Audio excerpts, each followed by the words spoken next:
SIT ಕಚೇರಿಗೆ ಇವತ್ತು ಪ್ರಣವ್ ಮೋಹಂತಿಯವರು ಭೇಟಿ ಕೊಡ್ತಾ ಇದ್ದಾರೆ. ಇಷ್ಟೆಲ್ಲ ಬೆಳವಣಿಗೆಗಳ ನಡುವೆ, ಇಷ್ಟೆಲ್ಲ ತನಿಖೆಯ ಚುರುಕಿನ ನಡುವೆ ಪ್ರಣವ್ ಮೋಹಂತಿಯವರು ಭೇಟಿ ಕೊಡ್ತಾ ಇರೋದು ಎಸ್ಐಟಿ ಕಚೇರಿಗೆ ಸಹಜವಾಗಿಯೇ ಮಹತ್ವವನ್ನು ಪಡ್ಕೊಳ್ತಾ ಇದೆ. ಎಸ್ಐಟಿ ಮುಖ್ಯಸ್ಥರಾಗಿರುವಂಥ ಪ್ರಣವ್ ಮೋಹಂತಿಯವರು ಬೆಳ್ತಂಗಡಿಯ ಎಸ್ಐಟಿ ಠಾಣೆಗೆ ಭೇಟಿಯನ್ನ ನೀಡ್ತಾ ಇದ್ದಾರೆ. ಅಧಿಕಾರಿಗಳೊಂದಿಗೆ ಸಭೆಯನ್ನು ನಡೆಸಲಿದ್ದಾರೆ. ಪ್ರಣವ್ ಮೋಹಂತಿಯವರು ಠಾಣೆಗೆ ಬಂದ ಇತರೆ ದೂರುದಾರರ ಪ್ರಕರಣವನ್ನು ಪರಿಶೀಲಿಸಲಿದ್ದಾರೆ. ಇದೇ ವೇಳೆ ಸ್ಥಳ ಪರಿಶೋಧನೆಯನ್ನ ಮಾಡ್ತಾರೆ, ತನಿಖೆಯ ಪ್ರಗತಿಯನ್ನು ಪರಿಶೀಲಿಸ್ತಾರೆ, ಮುಂದಿನ ತನಿಖೆಯ ರೂಪರೇಷೆಯನ್ನ ಸಿದ್ಧಪಡಿಸಿಕೊಳ್ಳಲಿದ್ದಾರೆ ಅಧಿಕಾರಿಗಳು. ನೇತ್ರಾವತಿ ನದಿ ತೀರದಲ್ಲಿ ಶವಗಳನ್ನ ಹೂತಿಟ್ಟ ಪ್ರಕರಣದ ತನಿಖೆಯನ್ನ ಮಾಡಲಾಗುತ್ತೆ. ಮೋಹಂತಿಯವರ ಆಗಮನ ಆಗ್ತಾ ಇದೆ. ವಾಟ್ ನೆಕ್ಸ್ಟ್ ಅನ್ನೋ ಪ್ರಶ್ನೆಗಳಿದೆ. ದೂರುದಾರರು ಒಬ್ಬರಾದ್ಮೇಲೆ ಒಬ್ರು ಬರ್ತಾ ಇದ್ದಾರೆ, ಸಾಕ್ಷಿದಾರರು ಅಂತ ಕೂಡ ಆಗಮಿಸ್ತಾ ಇದ್ದಾರೆ. ಒಂದಲ್ಲ ಒಂದು ಪ್ರಕರಣಗಳು ಮುನ್ನೆಲೆಗೆ ಬರ್ತಾ ಇದೆ. ಸೊ ಹೀಗಿರ್ಬೇಕಾದ್ರೆ ಏನ್ ಮಾಡೋದು? ಯಾವ ಪ್ರಕರಣವನ್ನು ತಾರ್ಕಿಕ ಅಂತ್ಯಕ್ಕೆ ತೆಗೆದುಕೊಂಡು ಹೋಗೋದು? ಒಂದನೇ ಪ್ರಕರಣವೇ ತಾರ್ಕಿಕ ಅಂತ್ಯಕ್ಕೆ ತಗೊಂಡು ಹೋಗಿಲ್ಲ, FSL ವರದಿ ಬಂದಿಲ್ಲ, ತಲೆಬುರುಡೆ ಕೇಸು. ಎರಡನೇ ದೂರು 2010 ಮಹಿಳೆಯ ಶವ ಹೂತಾಕಿದಂಥ ಪ್ರಕರಣ, ಅದು ಈಗಿನ್ನೂ ಕೈಗೆತ್ಕೊಂಡಿದ್ದಾರೆ. ಇನ್ನು ಮೂರನೇದು ದೂರು ಇದೆ. ಹೀಗಿರಬೇಕಾದ್ರೆ ತನಿಖೆನ ಹೇಗೆ ನಡೆಸ್ತಾರೆ, ಯಾವ್ಯಾವ ಆ್ಯಂಗಲಲ್ಲಿ ನಡೆಸ್ತಾರೆ, ಯಾವ್ಯಾವ ಟೀಮ್ ಈ ತನಿಖೆನ ನಡೆಸುತ್ತೆ, ಪ್ರಕರಣದ ಹಾದಿ ತಪ್ಪೋಗಿದೆಯೋ ಅಥವಾ ಪ್ರಕರಣ ಯಾವ ಹಂತದಲ್ಲಿ ಇದೆ, ಇಲ್ಲಿವರೆಗೂ ಏನು ಅಪ್ಡೇಟ್ ಸಿಕ್ಕಿದೆ, ಮುಂದಕ್ಕೆ ತನಿಖೆ ಮಾಡಬೇಕಾ ಬಿಡಬೇಕಾ, ಯಾವ ಪ್ರಕರಣದ ಬಗ್ಗೆ ಫೋಕಸ್ ಮಾಡಬೇಕು, ಇದೆಲ್ಲದ್ರ ಬಗ್ಗೆ ಎಸ್ಐಟಿ ಒಂದು ನಿರ್ಧಾರವನ್ನು ಮಾಡಬೇಕು ಅಂತಂದರೆ ಅದರ ಮುಖ್ಯಸ್ಥರು ಬರಬೇಕಾಗತ್ತೆ, ಆ ಮುಖ್ಯಸ್ಥರು ತಿಳಿಸ್ಬೇಕಾಗತ್ತೆ. ಇವತ್ತು ಖುದ್ದಾಗಿ ಪ್ರಣವ್ ಮೋಹಂತಿಯವರೇ ಆಗಮಿಸ್ತಾ ಇದ್ದಾರೆ ಎಸ್ಐಟಿ ಕಚೇರಿಗೆ. ಸೊ ಇಲ್ಲಿವರೆಗೂ ಏನೇನು ತನಿಖೆ ಆಗಿದೆ, ಯಾವ್ಯಾವ ಹಂತದಲ್ಲಿ ತನಿಖೆ ಆಗಿದೆ, ಏನೇನು ಮಾಹಿತಿ ಕಲೆ ಹಾಕಿದ್ದಾರೆ, ಏನೇನು ಸಾಕ್ಷಿಗಳು ಸಿಕ್ಕಿದೆ, ಎಲ್ಲವನ್ನ ಕೂಡ ಅವರು ಪಿನ್ ಟು ಪಿನ್ ಡೀಟೇಲ್ಸನ್ನು ಪಡ್ಕೊಳ್ತಾರೆ. ಅದಾದ ನಂತರ ಅವರು ಏನು ಸ್ಟೆಪ್ ತೆಗೆದುಕೊಳ್ತಾರೆ ಅನ್ನೋದು ಇಂಪಾರ್ಟೆಂಟ್ ಆಗುತ್ತೆ. ಈಗಾಗಲೇ ಸರ್ಕಾರದ ಜೊತೆಗೆ ಮಾತುಕತೆನೂ ನಡೆಸಿದ್ದಾರೆ, ಗೃಹ ಸಚಿವರ ಜೊತೆಗೂ ಮಾತುಕತೆ ನಡೆಸಿದ್ದಾರೆ. ಸರ್ಕಾರಕ್ಕೂ ಕೂಡ ಅವ್ರು ಗಮನಕ್ಕೆ ತಂದಿರ್ತಾರೆ, ಇಲ್ಲ ನಾನು ಹೀಗೆ ಹೋಗ್ತಾ ಇದ್ದೀನಿ, ನಾನು ಚೆಕ್ ಮಾಡ್ತೀನಿ, ನೋಡ್ತೀನಿ ಅಂತೆಲ್ಲ ಹೇಳಿರ್ತಾರೆ. ಹಾಗಾಗಿ ಪ್ರಣವ್ ಮೋಹಂತಿ ಅವರು ಯಾವ ಆದೇಶವನ್ನು ತಮ್ಮ ಅಧಿಕಾರಿಗಳಿಗೆ ನೀಡ್ತಾರೆ ಅನ್ನೋದು ಪ್ರಶ್ನೆ. ಮಂಪರು ಪರೀಕ್ಷೆ ಅಂತೆಲ್ಲ ಹೇಳ್ತಾ ಇದ್ರು. ಮಂಪರು ಪರೀಕ್ಷೆಗೆ ಅವಕಾಶ ಸಿಕ್ಕಿದೆಯಾ, ಮಂಪರು ಪರೀಕ್ಷೆಯನ್ನು ಏನಾದರೂ ಮಾಡ್ತಾರಾ, ಅಥವಾ ಎರಡನೇ ದೂರುದಾರನನ್ನೇ ತನಿಖೆ ತೀವ್ರಗೊಳಿಸ್ತಾರಾ, ಎರಡನೇ ದೂರುದಾರನ ಬಳಿಯೂ ಕೂಡ ಸ್ಥಳ ಗುರುತು ಮಾಡಿ ಅಂತ ಏನಾದ್ರು ಹೇಳ್ತಾರಾ, ಸ್ಥಳ ಮಹಾಜರು ಮಾಡಿಸ್ತಾರಾ, ಯಾವ ಸ್ಥಳದಲ್ಲಿ ಶವ ಹೂತಾಕ್ತಾ ಇದ್ರು ಅಂತ ಏನಾದರೂ ಸ್ಥಳ ಮಹಾಜರು ಮಾಡಿಸ್ತಾರಾ, ಇವೆಲ್ಲವೂ ಕೂಡ ಪ್ರಶ್ನೆ ಇದೆ. ಈ ಎಲ್ಲ ಪ್ರಶ್ನೆಗೆ ಇವತ್ತು ಬಹುತೇಕವಾಗಿ ಉತ್ತರ ಸಿಗಬಹುದು ಅನ್ನುವಂಥ ನಿರೀಕ್ಷೆನ ಇಟ್ಕೊಂಡು ಕಾಯಲಾಗ್ತಾ ಇದೆ. ಯಾಕಂದರೆ ಪ್ರಣವ್ ಮೋಹಂತಿಯವರು ಖುದ್ದಾಗಿ ಬೆಳ್ತಂಗಡಿ ಎಸ್ಐಟಿ ಕಚೇರಿಗೆ ಇವತ್ತು ತೆರಳ್ತಾ ಇರೋದು. ಈ ಬಗ್ಗೆ ಮತ್ತಷ್ಟು ಮಾಹಿತಿ ನೀಡ್ತಾರೆ ನಮ್ಮ ಪ್ರತಿನಿಧಿ ಆದಿತ್ಯ ಲೈವ್ನಲ್ಲಿ ಜಾಯ್ನ್ ಆಗ್ತಾ ಇದ್ದಾರೆ. ಆದಿತ್ಯ, 2010 ಪ್ರಕರಣ ಈಗ ಸಾಕಷ್ಟು ಚರ್ಚೆ ಆಗ್ತಾ ಇದೆ. ಈ ಪ್ರಕರಣದಲ್ಲಿ ಒಂದು ತಿರುವು ಆಗಬಹುದು ಅಂತ ಹೇಳಲಾಗ್ತಾ ಇದೆ. ಇದರ ನಡುವೆ ಪ್ರಣವ್ ಮೋಹಂತಿಯವರ ಆಗಮನ ಬೇರೆ ಆಗ್ತಾ ಇದೆ. ಇವತ್ತಿನ ಡೆವಲಪ್ಮೆಂಟ್ ಸಿಕ್ಕಾಪಟ್ಟೆಗಿದೆ, ಏನೇನಾಗುವ ನಿರೀಕ್ಷೆ ಇದೆ? ನೀತಿ ಹೌದು. ಇವತ್ತು ಪ್ರಣವ್ ಮೋಹಂತಿಯವರು ಎಸ್ಐಟಿ ಕಚೇರಿಗೆ ಭೇಟಿ ನೀಡ್ತಾ ಇದ್ದಾರೆ, ಬೆಳ್ತಂಗಡಿಯ ಎಸ್ಐಟಿ ಕಚೇರಿ. ಇವತ್ತು ಬಹುಪಾಲಾಗಿ ಅವರು ಅನಾಮಿಕ ಸೇರಿದಂತೆ ಒಂದಿಷ್ಟು ದೂರುದಾರರು ಮತ್ತು ಸಾಕ್ಷಿದಾರರು ಯಾರಿದ್ದಾರೋ ಅವರನ್ನ ವಿಚಾರಣೆ ಮಾಡುವಂಥ ಸಾಧ್ಯತೆಗಳು ಇದೆ, ಅವರಿಂದ ಮಾಹಿತಿಯನ್ನು ಕಲೆ ಹಾಕುವಂಥ ಸಾಧ್ಯತೆಗಳು ಕೂಡ ಇದೆ. ಮೊನ್ನೆಯಿಂದ ಕೂಡ ನಿರಂತರವಾಗಿ ಅನಾಮಿಕ ದೂರುದಾರನನ್ನ ವಿಚಾರಣೆ ಮಾಡಲಾಗ್ತಾ ಇದೆ. ಇದರೊಂದಿಗೆ ಧರ್ಮಸ್ಥಳ ಗ್ರಾಮ ಪಂಚಾಯತ್ ವ್ಯಾಪ್ತಿಯಲ್ಲಿ 1995 ಇಂದ 2014ವರೆಗೂ ಯಾರೆಲ್ಲ ಕೆಲಸ ಮಾಡಿದ್ರೋ ಸಿಬ್ಬಂದಿಗಳು ಅವರನ್ನ ಕೂಡ ತೀವ್ರ ವಿಚಾರಣೆಗೆ ಒಳಪಡಿಸಲಾಗಿದೆ. ಮತ್ತು ಒಂದಿಷ್ಟು ದಾಖಲೆಗಳನ್ನು ಕೂಡ ಎಸ್ಐಟಿ ಕಲೆ ಹಾಕಿರೋದು. ಅಂದರೆ UDR ಪ್ರಕರಣಗಳು, ಪೋಸ್ಟ್ ಮಾರ್ಟಮ್ ರಿಪೋರ್ಟ್ ಏನಿದೆ, ಅಸಹಜ ಸಾವಿನ ಪ್ರಕರಣ, ನಿಗೂಢ ಕೊಲೆ ಪ್ರಕರಣ, ಏನಾದರೂ ಈ ಪ್ರಕರಣಕ್ಕೆ ಸಂಬಂಧಪಟ್ಟ ಹಾಗೆ ತಾಳೆ ಆಗುವ ಅಂಶಗಳು ಅದರಲ್ಲಿ ಏನಾದರೂ ಇದೆಯಾ ಅನ್ನುವಂಥ ಆಧಾರದಲ್ಲೂ ಕೂಡ ತನಿಖೆ ನಡೀತಾ ಇದೆ. ಮತ್ತು ಈಗ ದೂರುದಾರರು ಎತ್ತಿಕೊಂಡು ಬಂದಿರುವಂಥ ಹೊಸ ವಿಚಾರ ಒಂದು ರೀತಿ ಬಹಳ ಸಂಚಲನಕ್ಕೂ ಕಾರಣವಾಗ್ತಾ ಇದೆ. ಬಹಳ ಬಿಗಿಯಾಗಿ ಆ ವಿಚಾರವನ್ನು ಇಟ್ಟುಕೊಂಡು ಅವರ ಗಂಭೀರವಾದ ಆರೋಪವನ್ನು ಕೂಡ ಮಾಡ್ತಾ ಇದ್ದಾರೆ. ಈ ಅಪರಿಚಿತ ಶವಗಳನ್ನು ಏನು ವಿಲೇವಾರಿ ಮಾಡುವ ಸಂದರ್ಭ ಪ್ರಮುಖವಾಗಿ ಅದನ್ನು ಒಂದಿಷ್ಟು ದಿನ ಪ್ರಕಟಣೆಯಲ್ಲಿ ಇಡಬೇಕು ಅನ್ನುವಂಥ ರೀತಿಯ ನಿಯಮ ಇದೆ. ಒಂದು ವಾರ ಅಥವಾ ಒಂದು 15 ದಿನ ಅದನ್ನು ಪ್ರಕಟಣೆಯಲ್ಲಿ ಮಿನಿಮಮ್ ಆಗಿ ಇಡಬೇಕು. ಕುಟುಂಬಸ್ಥರಿಗೆ ಅಥವಾ ಅದರ ವಾರಿಸುದಾರರಿಗೆ ಆ ಒಂದು ಮಾಹಿತಿಯ ರವಾನೆಯಾಗುವ ರೀತಿಯಲ್ಲೂ ಕೂಡ ಅವರು ಪ್ರಯತ್ನ ಪಡಬೇಕು, ಪ್ರಕಟಣೆಗಳನ್ನು ನೀಡಬೇಕು. ಆದರೆ ಈಗ ದೂರುದಾರರು ಮಾಡ್ತಾ ಇರುವಂತಹ ಆರೋಪ ಎಸ್ಐಟಿಯ ಕಚೇರಿಯ ಮುಂಭಾಗದಲ್ಲಿ ಇರುವಂಥದ್ದು. ಅಂದರೆ ಈ ಒಂದಿಷ್ಟು ಮೃತದೇಹಗಳನ್ನು ಅವತ್ತೇ ದಫನ ಮಾಡಿದ್ದಾರೆ ಅನ್ನುವಂಥದ್ದು. 2010ರಲ್ಲಿ ಒಂದು ಮಹಿಳೆಯ ಶವ ಪತ್ತೆ ಆಗುತ್ತೆ, ಅದನ್ನು ಅದೇ ದಿನ ಅವರು ದಫನ ಮಾಡಿದ್ದಾರೆ, ಅದೇ ದಿನ ವಿಲೇವಾರಿ ಮಾಡಿದ್ದಾರೆ. ಇಷ್ಟು ತರಾತುರಿಯಲ್ಲಿ ವಿಲೇವಾರಿ ಮಾಡುವಂಥ ಅವಶ್ಯಕತೆ ಏನಿತ್ತು? ಅದು UDR ದಾಖಲಾಗಿದ್ದರೂ ಕೂಡ ಆ ರೀತಿ ವಿಲೇವಾರಿ ಮಾಡಿದ್ದು ಯಾಕೆ ಮತ್ತು ಈ ರೀತಿಯ ಅನೇಕ ಶವಗಳ ವಿಲೇವಾರಿ ಆಗಿರುವ ಅನುಮಾನ ಇದೆ ಅನ್ನುವಂತಹ ರೀತಿಯ ಆರೋಪಗಳನ್ನು ಕೂಡ ಮಾಡಿದ್ದಾರೆ. ಹಾಗಾಗಿ SIT ವಿಚಾರವನ್ನು ಎತ್ತಿಕೊಂಡು ತನಿಖೆ ಮಾಡುವಂಥ ಸಾಧ್ಯತೆಗಳು ಕೂಡ ಇದೆ. ಬಹಳ ದೊಡ್ಡ ಒಂದು ಲ್ಯಾಪ್ಸ್ ಇದು, ಲೀಗಲ್ ಆಗಿ ಬಹಳ ದೊಡ್ಡ ಲ್ಯಾಪ್ಸ್ ಆಗುತ್ತೆ. ಯಾಕಂದರೆ ಒಂದು ಶವವನ್ನು ಏಕಾಏಕಿ ಆ ರೀತಿ ವಿಲೇವಾರಿ ಮಾಡೋಕ್ಕಿಲ್ಲ ಮತ್ತು UDR ಮತ್ತು ಪೋಸ್ಟ್ಮಾರ್ಟಮ್ ಮಾತ್ರ ಕಾನೂನಾತ್ಮಕ ಪ್ರಕ್ರಿಯೆ ಅಲ್ಲ, ಅದನ್ನು ಪ್ರಕಟಣೆಯಲ್ಲಿ ಇಡಬೇಕಾಗಿರುವಂಥದ್ದು ಕೂಡ ಬಹಳ ಪ್ರಮುಖವಾದ ವಿಚಾರ. ಹಾಗಾಗಿ ಅನಾಮಿಕನನ್ನು ಕೂಡ ಇದೇ ಆಯಾಮದಲ್ಲಿ ತನಿಖೆ ಮಾಡಲಾಗ್ತಾ ಇದೆ.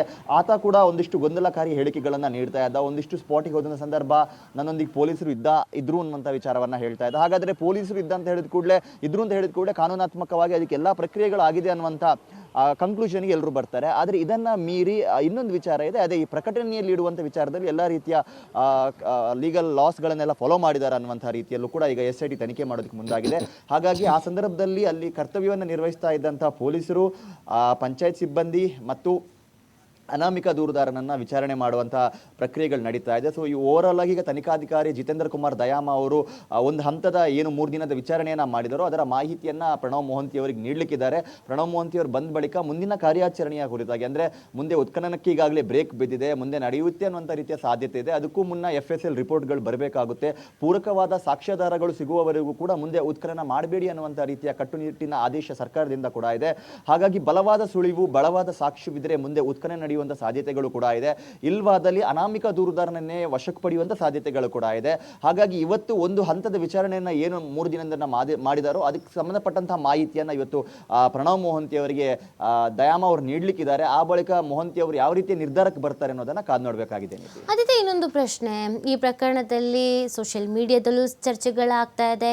SIT ತನಿಖೆ ಒಂದು ಕಡೆಯಲ್ಲಿ ಆದರೆ ಇಲ್ಲಿ ಯೂಟ್ಯೂಬರ್ಸ್ಗಳ ತನಿಖೆ ಒಂದು ಕಡೆಯಲ್ಲಿ ಆಗ್ತಾ ಇದೆ. ಎಲ್ಲದಕ್ಕೂ ಲಂಗು ಲಗಾಮು ಹಾಕಬೇಕು. ಜನ ಕೇವಲ ಸತ್ಯಕ್ಕೆ ಮಾತ್ರ ಕಾಯಬೇಕಾಗತ್ತೆ. ಬಟ್ ಇಲ್ಲಿ ಆ ಥರ ಆಗ್ತಾ ಇಲ್ಲ. ಯಾರಿಗೇನು ಹೇಳ್ತಾರೆ ಆ ಸತ್ಯವನ್ನು ನಂಬ್ಕೊಳ್ಬೇಕು ಅನ್ನೋ ಪರಿಸ್ಥಿತಿಗೆ ಬರ್ತಾ ಇದ್ದಾರೆ. ಸೊ ಆ ಹಿನ್ನೆಲೆಯಲ್ಲಿ SIT ಎಲ್ಲೂ ಡಿಸ್ಟರ್ಬ್ ಆಗ್ದೇನೆ ಅಥವಾ ಯಾವುದೇ ದೂರುದಾರ ಪ್ಯಾನಿಕ್ ಆಗ್ದೇನೆ, ಯಾರ ಮೇಲೂ ಒತ್ತಡ ಆಗ್ದೇನೆ ಒಂದು ಸಮತಟ್ಟತೆಯಲ್ಲಿಗೆ ತನಿಖೆಯನ್ನು ಮಾಡಬೇಕಾಗತ್ತೆ. ಹಾಗಾಗಿ ದೂರುದಾರರಿಗೂ ಇದರಲ್ಲಿ ಒಂದಷ್ಟು ಟೆನ್ಷನ್ಸ್ ಇರುತ್ತೆ, ಒತ್ತಡ ಇರುತ್ತೆ. ಈವನ್ SIT ಮೇಲೂ ಕೂಡ ಪ್ರೆಷರ್ ಅನ್ನೋದು ಇದ್ದೇ ಇರುತ್ತೆ. ಇದೆಲ್ಲವನ್ನು ಬ್ಯಾಲೆನ್ಸ್ ಮಾಡುವಂಥ ನಿಟ್ಟಿನಲ್ಲಿ ಇವತ್ತು ಪ್ರಣವ್ ಮೊಹಂತಿ ಅವರೇ ಖುದ್ದಾಗಿ ಆಗಮಿಸ್ತಿರುವಂಥ ಹಿನ್ನೆಲೆಯಲ್ಲಿ ಸೊ ಈ ಪ್ರಕರಣದ ಓಟ ಅಥವಾ ಈ ಪ್ರಕರಣದ ತನಿಖೆ ಚುರುಕು ಹೇಗಾಗಬಹುದು ಅಂತ ಆದ್ಯತೆ ಏನು ನಿರೀಕ್ಷಿಸ್ತಾ ಇದ್ದಾರೆ ಅಂತ ಜನ? ನಿಜಕ್ಕೂ ಕೂಡ ನೀತಿ, ನಾವು ಪ್ರಾರಂಭಿಕ ದಿನದಿಂದಲೂ ಈ ಸಾಮಾಜಿಕ ಜಾಲತಾಣದಲ್ಲಿ ಅಥವಾ ಸಾರ್ವಜನಿಕರ ನಿರೀಕ್ಷೆಗಳು, ಒತ್ತಡ, ಅವರ ಒಂದು ಎಕ್ಸೈಟ್ಮೆಂಟ್ ಯಾವುದೇ ರೀತಿ ಇದ್ರೂ ಕೂಡ ಅದು ಯಾವುದೂ ಕೂಡ SITಯ ಮೇಲೆ ಪ್ರಭಾವ ಬೀರಿಲ್ಲ ಅನ್ನೋದಕ್ಕೆ ಅನೇಕ ಉದಾಹರಣೆಗಳು ಇದೆ. SIT ಅವರು ತನಿಖೆಗೆ ಇಳಿಯುವ ಮುನ್ನವೇ ಒಂದು ಬ್ಲೂ ಪ್ರಿಂಟನ್ನು ಹಾಕ್ಕೊಂಡಿದ್ರು, ನಾವು ಇದೇ ರೀತಿಯಲ್ಲಿ ಹೋಗಬೇಕು ಅನ್ನುವಂಥ ರೀತಿಯಲ್ಲಿ. ಸೊ ಅದರಲ್ಲಿ ಅವರು ಎಲ್ಲೂ ಕೂಡ ಎಡವಿಲ್ಲ ಮತ್ತು ಅವರ ತನಿಖೆಯ ಟ್ರಾನ್ಸ್ಪರೆನ್ಸಿಗೆ ಧಕ್ಕೆ ತರುವಂಥ ಯಾವ ರೀತಿಯ ಪ್ರಕ್ರಿಯೆಗೂ ಕೂಡ ಅವರು ಮುಂದಾಗಿಲ್ಲ. ಬಹಳ ಪಾರದರ್ಶಕವಾಗಿ ತನಿಖೆಯನ್ನು ಮಾಡ್ತಾ ಇದ್ದಾರೆ ಮತ್ತು ಆ ಅನಾಮಿಕ ದೂರುದಾರನನ್ನ ವಿಶ್ವಾಸಕ್ಕೆ ತೆಗೆದುಕೊಳ್ಳುವಂತಹ ರೀತಿ. ಈಗ ಪಾಯಿಂಟ್ ನಂಬರ್ 13 ವರೆಗೂ ಕೂಡ ಏನೂ ಸಿಗಲಿಲ್ಲ, ಪಾಯಿಂಟ್ ನಂಬರ್ 6 ಬಿಟ್ಟು ಏನೂ ಸಿಗಲಿಲ್ಲ ಅನ್ನುವಂಥ ವಿಚಾರ ಸಾರ್ವಜನಿಕವಾಗಿ ಆದ ಅಭಿಪ್ರಾಯಗಳು ಬದಲಾದರೂ ಕೂಡ SIT ತಮ್ಮ ನಿಲುವನ್ನು ಬದಲಿಸಿರಲಿಲ್ಲ. ಆತ ಎಲ್ಲೆಲ್ಲ ಜಾಗಗಳನ್ನು ತೋರಿಸ್ತಾ ಇದ್ನೋ, ಎಷ್ಟೆಲ್ಲ ಗುಂಡಿಯನ್ನು ಅಗೀರಿ ಅಂತ ಹೇಳ್ತಾ ಇದ್ನೋ ಅಷ್ಟೆಲ್ಲ ಗುಂಡಿಯನ್ನು ಅವರು ಅಗಿಯುವಂಥದ್ದನ್ನು ಮಾಡ್ತಾ ಇದ್ರು. ಏನಾದರೂ ಪೂರಕವಾದ ಸಾಕ್ಷ್ಯಗಳು ಸಿಗುತ್ತಾ ಅನ್ನೋದನ್ನು ನೋಡ್ತಾ ಇದ್ರು. ಈಗ ಜನರಿಗೆ ಇಲ್ಲಿ ಅಸ್ಥಿಪಂಜರ ಸಿಕ್ತು, ಬುರುಡೆ ಸಿಕ್ತು ಇಲ್ಲ ಅನ್ನುವಂಥದ್ದೇ ಮ್ಯಾಟರ್. ಆದರೆ SITಗೆ ಆ ಥರ ಅಲ್ಲ. ಒಂದು ಸಮಾಧಿಯಲ್ಲಿ ಏನೂ ಸಿಗದೆ ಹೋದಂಥ ಸಂದರ್ಭದಲ್ಲೂ ಕೂಡ ಅವರ ತನಿಖೆ ನಡೆಯುತ್ತೆ. ಅಲ್ಲಿ ಯಾಕೆ ಸಿಗಲಿಲ್ಲ ಅನ್ನೋದು, ಯಾಕಂದರೆ ಅನಾಮಿಕ ದೂರುದಾರನನ್ನು ಅಷ್ಟರ ಮಟ್ಟಿಗೆ ವಿಚಾರಣೆ ಮಾಡಿ ಆತನ ಮಾತುಗಳಿಂದ, ಹೇಳಿಕೆಗಳಿಂದ ಕನ್ವಿನ್ಸ್ ಆಗಿ ಅವರು ತನಿಖೆಗೆ ಇಳಿದಿರೋದು, ಸಮಾಧಿ ಶೋಧಕ್ಕೆ ಇಳಿದಿರೋದು. ಹಾಗಾಗಿ ಒಂದು ಜಾಗದಲ್ಲಿ ಸಿಗಲಿಲ್ಲ ಅಂತ ಹೇಳಿದ ಕೂಡಲೇ ಸ್ಥಳೀಯರನ್ನು ಕೂಡ ಅವರು ವಿಚಾರಣೆ ಮಾಡ್ತಾ ಇರೋದನ್ನು ನಾವು ಗಮನಿಸಬಹುದು. ಆ ಮಣ್ಣಿನ ಸ್ಯಾಂಪಲನ್ನು ಕೂಡ ಗೃಹ ಸಚಿವ ಪರಮೇಶ್ವರ್ ಅವರು ಕೂಡ ಇದನ್ನು ಉಲ್ಲೇಖ ಮಾಡ್ತಾರೆ. ಆ ಮಣ್ಣಿನ ಸ್ಯಾಂಪಲನ್ನು ಕೂಡ ಪಡೆದುಕೊಂಡು ಹೋಗಿ ಅದರಲ್ಲಿ ಏನಾದರೂ ಪೂರಕವಾದ ಅಂಶಗಳು ಸಿಗುತ್ತಾ ಅನ್ನುವಂಥದ್ದನ್ನು ಕೂಡ ನೋಡ್ತಾ ಇದ್ದಾರೆ. ಮತ್ತು ಆತ ಇನ್ನೂ ಕೂಡ ಹೆಚ್ಚಿನ ಜಾಗಕ್ಕೋಸ್ಕರ ಪಟ್ಟು ಹಿಡಿತಾ ಇದ್ದಾನೆ, ಇನ್ನೂ ಉತ್ಖನನ ಮಾಡಿ ಅನ್ನುವಂಥ ರೀತಿಯಲ್ಲಿ. ಆದರೆ SIT ಮೊದಲು ಕೂಡ ಪ್ಲಾನ್ ಮಾಡ್ಕೊಂಡಿದ್ದು ಇನಿಷಿಯಲ್ ಆಗಿ ಒಂದು 15-16 ಜಾಗಗಳನ್ನು ಉತ್ಖನನ ಮಾಡೋದು. ಆ ಬಳಿಕ ಅಲ್ಲೇನಾದರೂ ಪೂರಕವಾದ ದಾಖಲೆಗಳು ಸಿಕ್ಕರೆ ಮುಂದೆ ಉತ್ಖನನ ಮಾಡುವಂಥದ್ದಕ್ಕೆ ಅವರು ಕೂಡ ನಿರ್ಧಾರ ಮಾಡಿದ್ರು.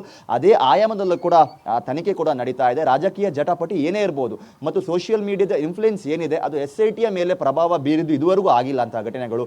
ಇವನ್ ಸದನದಲ್ಲೂ ಕೂಡ ಒಂದಿಷ್ಟು ಎಡಿಟೆಡ್ ವಿಡಿಯೋಗಳನ್ನು ಇಟ್ಕೊಂಡು ಚರ್ಚೆ ಮಾಡಿರುವಂಥದ್ದನ್ನು ಕೂಡ ನೋಡ್ಬೋದು. ಆದರೆ ಅದರ ಹಿನ್ನೆಲೆಯನ್ನು ನೋಡೋಕೆ ಹೋದರೆ ಅದಕ್ಕೆ ಬೇರೆನೇ ಸತ್ಯ ರೀತಿಯ ಸತ್ಯತೆಗಳು ಇರುತ್ತೆ. ಹಾಗಾಗಿ ಸಾಮಾಜಿಕ ಜಾಲತಾಣಗಳು ಬಹಳ ದೊಡ್ಡ ಪ್ರಮಾಣದಲ್ಲಿ ಈ ಪ್ರಕರಣಕ್ಕೆ ಪರಿಣಾಮವನ್ನು ಬೀರ್ತಾ ಇದೆ. ಆದರೆ ಅದು ಬಾಹ್ಯವಾಗಿ ಬೀರ್ತಾ ಇದೆ. ಆಂತರಿಕವಾಗಿ SIT ತನಿಖೆ ಅವ್ರು ಯಾವ ರೀತಿಯಲ್ಲಿ ಅಂದುಕೊಂಡಿದ್ರು ಅದೇ ರೀತಿಯಲ್ಲಿ ಮಾಡ್ತಾ ಇದ್ದಾರೆ. ಇನ್ ಕೇಸ್ ನಾಳೆ FSL ರಿಪೋರ್ಟ್ ಬರೋವರೆಗೂ ಕೂಡ ಈಗ ಏನೆಲ್ಲ ಮಾಹಿತಿಗಳ ಹರಿದಾಡ್ತಾ ಇದೆ, ಅನೇಕ ಇದರಲ್ಲಿ ಊಹಾಪೋಹಗಳು ಕೂಡ ಇದೆ. ಆದರೆ ಅಧಿಕೃತವಾಗಿ SIT ಯಾವುದೇ ರೀತಿಯ ಮಾಹಿತಿಯನ್ನು ಈವನ್ ಸರ್ಕಾರಕ್ಕೂ ಕೂಡ ಲಿಖಿತ ರೂಪದಲ್ಲಿ ನೀಡಿಲ್ಲ ಈವರೆಗೂ. ಹಾಗಾಗಿ SIT ಕಾಯ್ತಾ ಇರುವಂಥದ್ದು ಕೂಡ FSL ವರದಿಗೋಸ್ಕರ. ಆ ವರದಿಯಲ್ಲಿ ಏನಾದರೂ ಪೂರಕವಾದ ಅಂಶಗಳು ಕಂಡು ಬಂದರೆ, ಪ್ರಬಲವಾದ ಸಾಕ್ಷ್ಯಗಳು ಲಭಿಸಿದರೆ ಮುಂದೆ ಅವರು ಉತ್ಖನನ ಮಾಡುವಂಥ ಸಾಧ್ಯತೆಗಳು ಕೂಡ ಇದೆ. ಈಗ ಉತ್ಖನನಕ್ಕೆ ಇದು ತಾತ್ಕಾಲಿಕವಾಗಿ ಬ್ರೇಕ್ ಹಾಕಿದ್ದಾರೆ. ಹಾಗಾಗಿ ಇನ್ ಕೇಸ್ ಮುಂದಕ್ಕೆ ಏನಾದರೂ ಪ್ರಬಲ ಸಾಕ್ಷ್ಯಗಳು ಸಿಕ್ಕಿದರೆ ಅದನ್ನು ಅವರು ಕಂಟಿನ್ಯೂ ಮಾಡ್ತಾರೆ. ಯಾರ ಒತ್ತಡಕ್ಕೂ ಕೂಡ ಮಣಿಯುವಂಥ ಅಧಿಕಾರಿಗಳು ಅದರಲ್ಲಿ ಇಲ್ಲ. ಇನ್ ಕೇಸ್ ಇಲ್ಲ ಅಂತ ಹೇಳಿದರೆ ದೂರುದಾರನ ವಿರುದ್ಧ ಕೂಡ ಕಠಿಣ ಕ್ರಮಕ್ಕೆ ಅವರು ಮುಂದಾಗ್ತಾರೆ. ಆತನನ್ನು ಬೇರೆ ಶೈಲಿಯಲ್ಲಿ ವಿಚಾರಣೆ ಮಾಡುವಂಥ ಸಾಧ್ಯತೆ ಕೂಡ ಇದೆ. ಇನ್ ಕೇಸ್ ಈಗ ಮಾಡ್ತಾ ಇರುವಂಥ ಆರೋಪದ ರೀತಿಯಲ್ಲಿ ಇದು ಹುನ್ನಾರ, ಷಡ್ಯಂತ್ರ ಅನ್ನುವಂಥ ರೀತಿಯಲ್ಲಿ ಇದ್ರೂ ಕೂಡ ಅದರ ಹಿಂದೆ ಇರುವಂಥವ್ರು ಯಾರು, ಅವರ ದುರುದ್ದೇಶ ಏನು, ಆ ಎಲ್ಲವನ್ನ ಕೂಡ ಕೆದಕೋದಕ್ಕೆ SIT ಮುಂದಾಗುತ್ತೆ. ಆದರೆ ಈಗಾಗಲೇ ಒಂದು ಜಾಗದಲ್ಲಿ ಅಸ್ಥಿಪಂಜರ ಸಿಕ್ಕಿರುವಂಥ ಕಾರಣದಿಂದಾಗಿ ಪ್ರಕರಣಕ್ಕೆ ಆತ ಮಾಡ್ತಾ ಇರುವಂಥ ಆರೋಪ ಅಥವಾ ಹೇಳಿರುವಂಥ ವಿಚಾರಗಳು ನಿಜ, ಆದರೆ ಅದರ ಸತ್ಯಾಸತ್ಯತೆ ಏನು ಅನ್ನೋದರ ಕುರಿತಾಗಿ ಈಗ ತನಿಖೆ ಆಗ್ತಾ ಇದೆ. ಸೊ ಕಾನೂನಾತ್ಮಕವಾಗಿ ಅಲ್ಲಿ ಹೂತಂಥ ಶವವನ್ನು ಏನು ಅಸ್ಥಿಪಂಜರ ಸಿಕ್ಕಿದೆಯೋ ಆ ಶವವನ್ನು ಕಾನೂನಾತ್ಮಕವಾಗಿ ಹೂತು ಹಾಕಲಾಗಿತ್ತಾ, ಎಲ್ಲ ರೀತಿಯ ಕಾನೂನಾತ್ಮಕ ಪ್ರಕ್ರಿಯೆಗಳನ್ನು ಅಲ್ಲಿ ಅನುಸರಿಸಲಾಗಿತ್ತಾ, ಈ ಎಲ್ಲದರ ಬಗ್ಗೆ ಕೂಡ SIT ತನಿಖೆಯನ್ನು ಮಾಡೋದಕ್ಕೆ ಮುಂದಾಗ್ತಾ ಇದೆ. ಆದರೆ ಎಲ್ಲದಕ್ಕೂ ಬಲ ಬರೋದು ಅಲ್ಲಿ ಬರುವಂಥ ವರದಿಯ ಆಧಾರದಲ್ಲಿ. ಹಾಗಾಗಿ ಆ ವರದಿಯ ಆ ವರದಿ ಬರುವಿಕೆಗೋಸ್ಕರ ಅವರು ಕಾಯ್ತಾ ಇದ್ದಾರೆ. ಅದು ಬಂದ ಕೂಡಲೇ SITಗೂ ಒಂದು ಕ್ಲಾರಿಟಿ ಬರುತ್ತೆ. ಆ ಕ್ಲಾರಿಟಿ ಬಂದ ಬಳಿಕ ಮುಂದೆ ತನಿಖೆ ಮಾಡಬೇಕಾ, ಉತ್ಖನನ ಮಾಡಬೇಕಾ, ಮಾಡಬಾರ್ದು ಅನ್ನುವಂಥ ರೀತಿಯನ್ನು ಅವರು ನಿರ್ಧಾರವನ್ನು ಕೈಗೊಳ್ತಾರೆ. ಸೊ ಈ ನಡುವೆ ಇವತ್ತು ಪ್ರಣವ್ ಮೊಹಂತಿ ಅವರು ಕೂಡ ಭೇಟಿ ನೀಡ್ತಾ ಇದ್ದಾರೆ. ಈ ಪೇಪರ್ ವರ್ಕ್ಗೆ ಸಂಬಂಧಪಟ್ಟ ಹಾಗೆ ಈಗ ಹೆಚ್ಚಿನ ತನಿಖೆ ನಡೀತಾ ಇರೋದನ್ನು ನಾವು ನೋಡಬಹುದು. ಯಾವುದೇ ರೀತಿಯ ಫೀಲ್ಡ್ ವರ್ಕ್ ಇಲ್ಲಿ ನಡೀತಾ ಇಲ್ಲ. SIT ಕಚೇರಿಯಲ್ಲೇ ಅವ್ರು ಪೇಪರ್ ವರ್ಕನ್ನು ಮಾಡ್ತಾ ಇದ್ದಾರೆ. ಒಂದಿಷ್ಟು UDR ದಾಖಲೆ, ಪೋಸ್ಟ್ಮಾರ್ಟಮ್ ರಿಪೋರ್ಟ್ಗಳನ್ನು ಪರಿಶೀಲನೆ ಮಾಡ್ತಾ ಇದ್ದಾರೆ. ಅಪರಿಚಿತ ಶವಗಳನ್ನು ಹೂತು ಹಾಕಿರುವ ರೀತಿಯಲ್ಲಿ ಯಾವ ರೀತಿಯ ಕಾನೂನಾತ್ಮಕ ಪ್ರಕ್ರಿಯೆಗಳನ್ನು ಅನುಸರಿಸಲಾಗಿದೆ, ಪ್ರಾಮಾಣಿಕವಾಗಿ ಎಲ್ಲವನ್ನ ಮಾಡಲಾಗಿದೆಯಾ, ಹೀಗೆ ಹಲವು ಆಯಾಮದಲ್ಲಿ ಆ ದಾಖಲೆಗಳನ್ನು ಅವರು ಪರಿಶೀಲನೆ ಮಾಡ್ತಾ ಇದ್ದಾರೆ. ಇದರ ಜೊತೆಗೆ ಅವರಿಗೆ ಏನಾದರೂ ಅನುಮಾನಗಳಿದ್ದಂಥ ಸಂದರ್ಭ ಅನಾಮಿಕ ದೂರುದಾರನಿಂದಲೂ ಒಂದಿಷ್ಟು ಮಾಹಿತಿಯನ್ನು ಪಡೆದು ಅವರು ತನಿಖೆಯನ್ನು ಮಾಡ್ತಾ ಇದ್ದಾರೆ. ಎಲ್ಲ ದಾಖಲೆಗಳನ್ನು ಕ್ರೋಢೀಕರಿಸಿ ನಾಳಿನ ದಿನ ಯಾವಾಗ FSL ವರದಿ ಬರುತ್ತೋ ಅದನ್ನು ತಾಳೆ ಹಾಕಿ ಮುಂದೆ ಉತ್ಖನನ ಮಾಡಬೇಕು ಅಥವಾ ಮಾಡಬಾರ್ದು ಅನ್ನುವಂಥ ನಿರ್ಧಾರಕ್ಕೆ SIT ಬರುತ್ತೆ. Fine, thank you Aditya.